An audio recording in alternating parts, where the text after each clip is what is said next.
अच्छा बेटा, चलें क्वेश्चन नंबर 8 और 9 डिस्कस करते हैं। A B S are points on a circle with centre O. ठीक है। T A and T B are tangents. तो सवाल पढ़े बगैर यहीं तक हमें पता चल गया कि ये सेंटर है, ये हमारे पास टेंजेंट है। सेंटर का मतलब ये रेडियस होगा हमारे पास। ठीक है, तो ये एंगल और ये एंगल हमारे पास बन गया 90 डिग्री। यहाँ पे एक राइट एंगल बना दिया, यहाँ पे एक राइट एंगल बना दिया। ठीक है। Calculate A O B O B A S B. A O B निकालना तो बहुत आसान है बेटा। ये हमारे पास काइट है। काइट की प्रॉपर्टी क्या थी कि सामने वाले एंगल्स का सम 180 होगा। तो ये वाला एंगल और ये 52, इन दोनों का सम कितना होना चाहिए? 180। तो अगर मैं 180 में से 52 को माइनस कर दूंगा तो मेरे पास ए ओ बी आ जाएगा।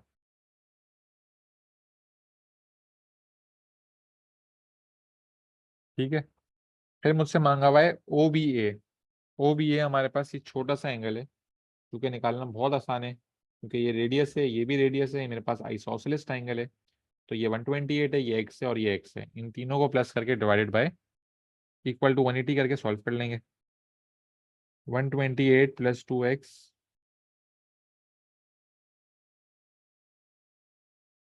2x is equal to 52, x is equal to 26। और फिर पार्ट बी के ए एस बी। किसी का ये एंगल आया था A S B? Chat box में बताया अगर आया था तो।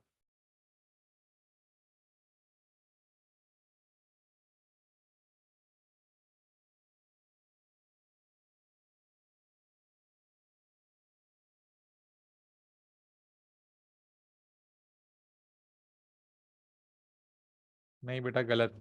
अच्छा बेटा, ये निकालने का तरीका क्या था? सर्कल की प्रॉपर्टी लग रही थी, बहुत आसान प्रॉपर्टी थी बेटा, कि अगर आपके पास एक कॉर्ड है जो सेंटर पे भी जा रही है और यही सेम कॉर्ड सर्क्यूफेरेंस पे भी जा रही है, तो जो एंगल है सेंटर होगा उसका हाफ जो है वो सर्क्यूफेरेंस पे होगा। तो यहाँ पे 128 था, तो यहाँ क्या होगा? 128 का हाफ विच इज 64।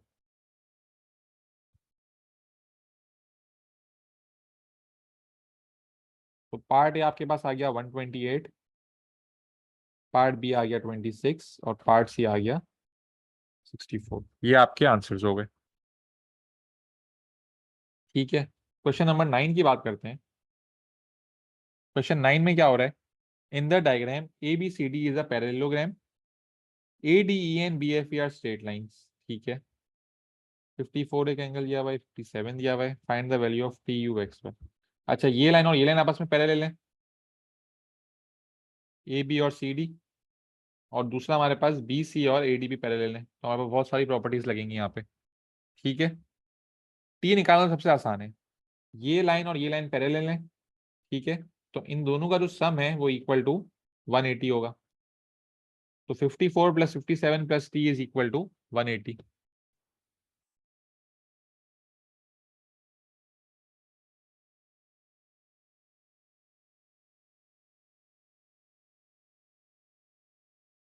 टी हमारे पास आ जाएगा माइनस करने के बाद 69 डिग्रीज। ठीक है, पहला पार्ट हो गया, हमारे पास आंसर आ चुका है। ठीक है। पार्ट टू है यू। यू हमारे पास ये रहा। यू निकालने का सबसे आसान तरीका क्या है? ये आपके पास दो पैरेलल लाइंस हैं। ठीक है। दो पैरेलल लाइंस हैं, तो ये और ये बेटा ये सेम होंगे। जेड प्रॉपर्टी लग रही है। ये अंदर वाला एंगल 57 है, तो ये वाला एंगल भी क्या होगा? 57। यू डायरेक्टली आ गया आप लोगों के पास 57 डिग्रीज। ठीक है। इसके बाद हमारे पास ये एंगल 69 है, ये एंगल 57 आया है। अब यहां हमें बताया भाई आइसोसेलेस है, मतलब अगर ये एंगल 54 है तो ये वाला एंगल भी 54 होगा। ठीक है। और इन तीनों का सम होगा 180। तो इन दोनों 54 को 180 में से माइनस कर दो तो एक्स आ जाएगा।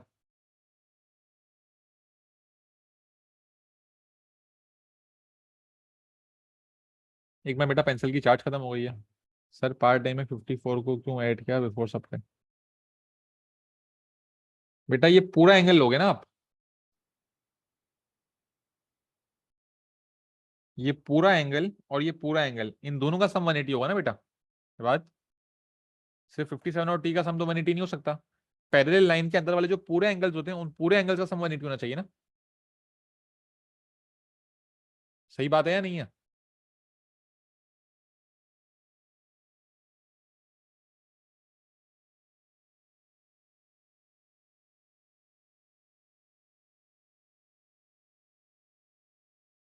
पार्ट 3 में क्या हुआ,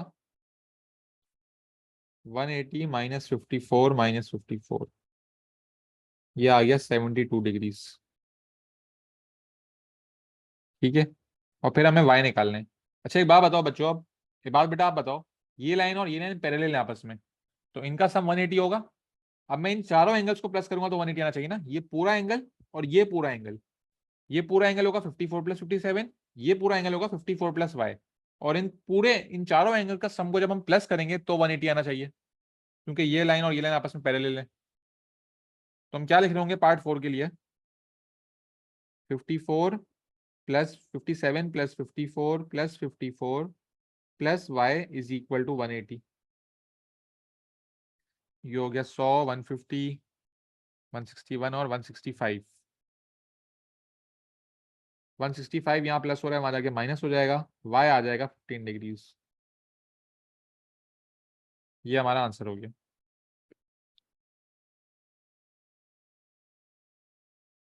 ठीक है बच्चों, ये आप लोगों का आंसर आ चुका है।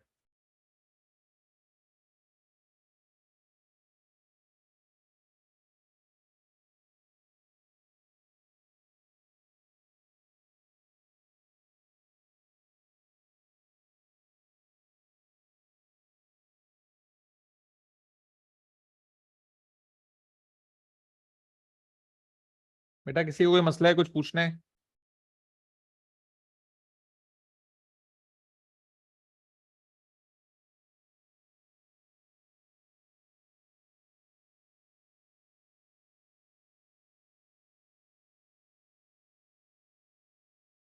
बेटा ये सवाल है, 2 सवाल और कर लेते हैं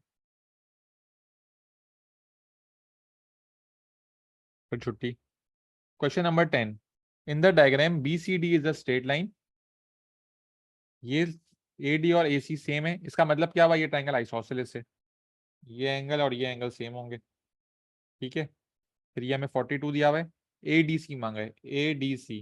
बहुत ही आसान है बेटा, तीनों को प्लस करके इक्वल टू 180 करेंगे, आ जाएगा answer. x plus x 2x plus 34 is equal to 180।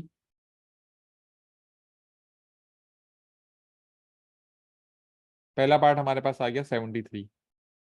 फिर मांग रहे हैं बी ए सी, बी ए सी। बच्चों ये एंगल किस तरह आएगा? 1 मिनट दे रहा हूँ, सोच के बताओ, ये वाला एंगल किस तरह आएगा? ये मेरे पास 73 है, ये भी मेरे पास 73 है।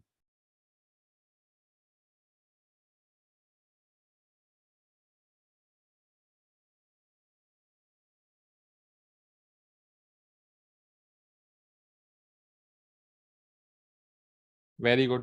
पहले आप 180 में से ये वाले 73 को माइनस करोगे, क्योंकि ये स्ट्रेट लाइन है। 180 में से ये 73 को माइनस करोगे तो ये वाला एंगल आ जाएगा आपके पास 107, और फिर इन तीनों का सम होगा 180। तो इन दोनों को 180 में से माइनस कर लोगे। तो पार्ट 2 के लिए 180 माइनस 107 माइनस 42, विच इज कितना होगा, ये 73 और 42 31 डिग्रीज। ठीक है, पार्ट बी का आंसर आ गया 31 डिग्रीज।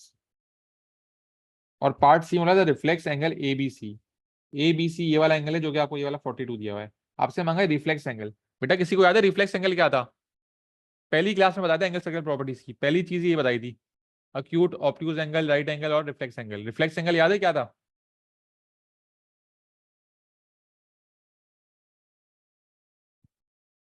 वेरी गुड, 180 से बड़ा और 360 से छोटा। तो जब भी आपको रिफ्लेक्स एंगल निकालना हो, तो जो आपके पास अंदर एंगल आया ना, अगर वो 180 से छोटा है, ठीक है, तो आप करोगे क्या, रिफ्लेक्स एंगल मतलब ये बाहर वाला एंगल हो जाएगा। अब ये बाहर वाला एंगल किस तरह आएगा, इस वाले छोटे एंगल को आप 360 में से माइनस कर दोगे। रिफ्लेक्स एंगल निकालने के लिए आप करोगे क्या, जो भी आपको एंगल दिया होगा उसको आप 360 से माइनस कर दोगे। तो पार्ट सी का आंसर हो जाएगा 360 माइनस 42 विच इज 318। ये देखो आपके पास 180 से बड़ा आ गया और 360 से छोटा आ गया, मतलब ये हमारे पास एक रिफ्लेक्स एंगल है।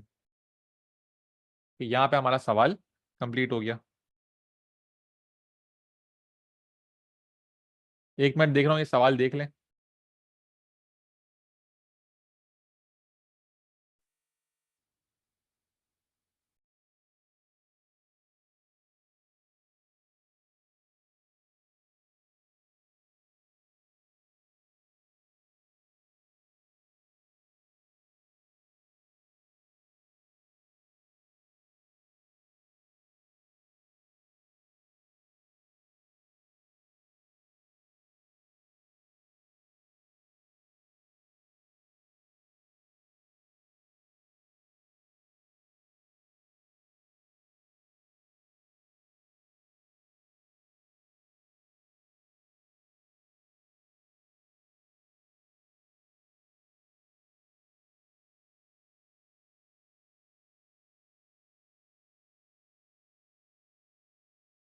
क्वेश्चन नंबर 11, ठीक है। Three of the angles of a quadrilateral are each 95 degrees, find the fourth angle.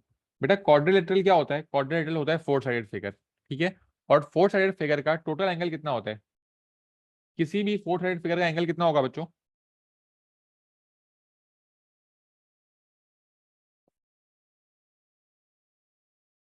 360 होगा। कोई भी अगर आपके पास फोर साइडेड फिगर क्वाड्रिलेटरल है तो उसका हमेशा इंटीरियर एंगल जो है वो 360 होगा। अब तीन एंगल आपको बताया, मैं 95 है, चौथा खुद से निकालना है। तो 95 प्लस 95 प्लस 95 प्लस एक्स, जो कि हमें नहीं पता एक एंगल, लेकिन इन चारों का सम हमें पता है 360 होता है। तो ये 285 जो है यहाँ प्लस हो रहा है, वहां जाके माइनस हो जाएगा। तो पहले पार्ट का हमारे पास आंसर आ चुका है 75 डिग्रीज। और पार्ट बी क्या बोल रहा है? Each interior angle of a regular polygon is 165, how many sides has the polygon. बेटा जल्दी आप लोग मुझे बता दें, अब दो सवाल सेम में करवा चुका हूँ। इसका फॉर्मूला याद है आप लोगों को? फॉर्मूला अप्लाई करो, आंसर बताओ। खुद से कर लो बेटा अब ये सवाल। फ्री के 2 मार्क्स हैं, ये ऑलमोस्ट हर साल आता ही है ये सवाल।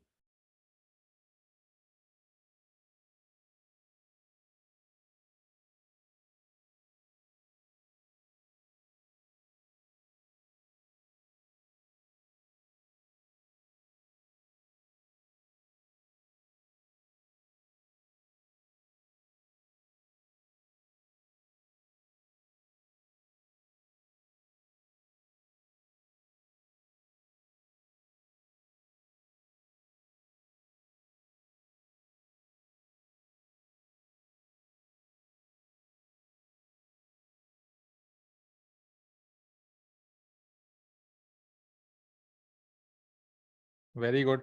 n-2 multiply by 180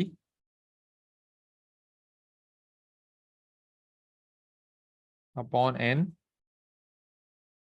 is equal to 360, oh sorry equal to 165 जो हमें दिया हुआ है। 180n minus 360 is equal to 165n। 165n यहाँ आ गया तो 15n बन जाएगा। n is equal to 360 divided by 15 which is 24। ठीक है, ये हो गए हमारे फ्री के 2 मार्क्स। ठीक है, आज की क्लास यहीं तक है। कल की क्लास में हम और सवाल करेंगे ताकि आप लोगों का थोड़ा और दिमाग खुले कि किस तरह सवाल आते हैं, किस तरह उनको सॉल्व करना है, किस तरह प्रॉपर्टीज अप्लाई होंगी। ठीक है, ग्रुप पे प्रेजेंट मार्क कर दें और कल बेटा सब टाइम पे 5 बजे क्लास में आ जाना। अल्लाह हाफिज।